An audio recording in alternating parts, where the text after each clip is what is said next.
Okay, hi there, friends. Dr. Carol here with Transformational Coaching with Dr. Carol again.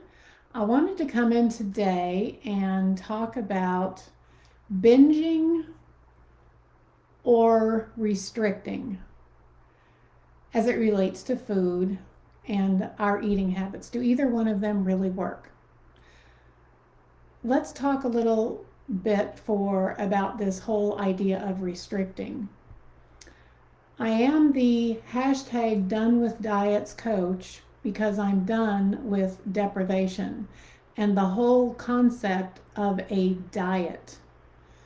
You know, they say that 2/3 of people that diet end up gaining the weight and usually then some. Can anybody relate? I certainly have. So when I began my health and weight loss transformation, my mindset was that I'm creating a lifestyle, a sustainable lifestyle that will carry me well into my 90s. So it's not a diet. So therefore, I wasn't deprived of things. I didn't restrict myself. The rules, like we grow up, you all, with so many food rules. Who grew up with food rules? Who still lives by them today? We're forced to clean our plate, even if we're not full, and push it away when we're still hungry. We're told to eat certain foods and to limit others. We also learned that certain bodies are more valued or more wanted than others. And we're told that changes to the way we eat can make our body more or less valuable based on these rules. Are they really working for us? And when that happens, we get away from listening to those internal cues. We're listening to the external cues, the rules that we have around you should or you shouldn't be eating this, right? And that can just totally set off a total cascade of unwanted food behaviors, including dieting and restricting and binging and emotional eating and obsessing about food. The answer to that is intuitive eating, to listen to your body's cues. I, in my opinion, there's really only a couple things that I absolutely don't really ever eat, and it's just because they don't create any satisfaction for me whatsoever, and I have no desire to eat them. But the way I look at it is if there's something that I want, I'll have a bite or a taste, or I allow myself the parameter. I've been maintaining my weight loss now for at least 2+ years, and I don't deprive myself. I don't count calories. I don't weigh food. I don't completely deprive myself if I'm at a gathering or a get together. I do allow myself a few things.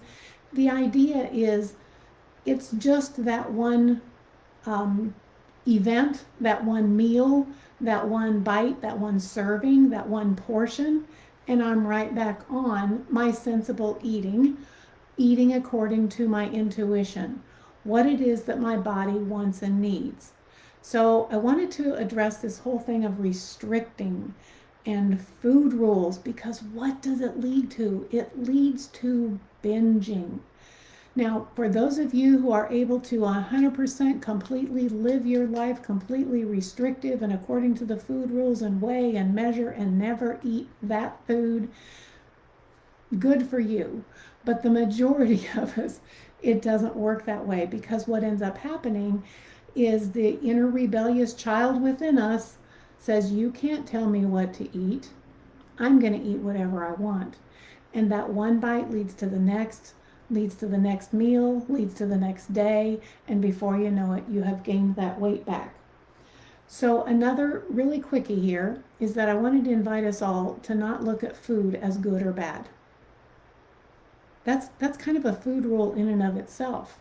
When we label food as good or bad, our identity ends up being tied up in I'm eating good or I'm eating bad, which equates to I'm good or I'm bad. Bad is shaming, good feels good, but how long can you continue to eat that way? Does that make sense? So those were a couple of my thoughts. I had one other thing here. Oh, really, what I'm getting down to is I allow myself what I call the naughty foods once in a while, and it's okay to have a little chocolate, to have a French fry, to have a burger, whatever that is for you. The whole idea, though, is like if we continue to deprive, eventually you have to, you must, you've got to have whatever it is you're depriving yourself of. I've lived this my life. I'm not saying this is for everybody. I'm just telling you what has worked for me.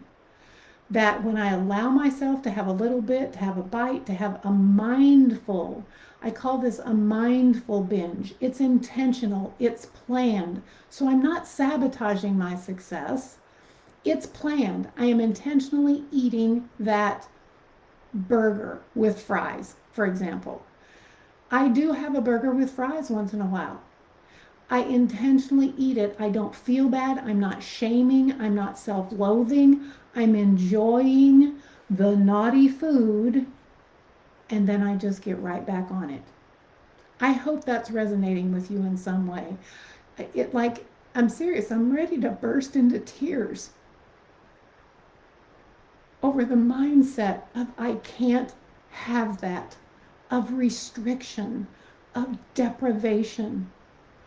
It's not freedom. It's not sustainable. I don't know what to say other than that. I need to end this video because I'm getting too long, but I hope that resonates and it helps. Make comments below if any of this is resonating with you, and be gracious and kind and loving to yourself.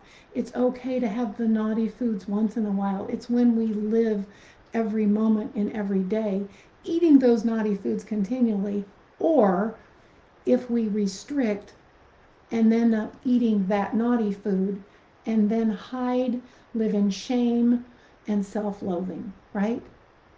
I am the Done With Diets coach and the hashtag free and fulfilled. I want you all to be free, to be all that God created you to be. And when we're living in shame, that does not happen.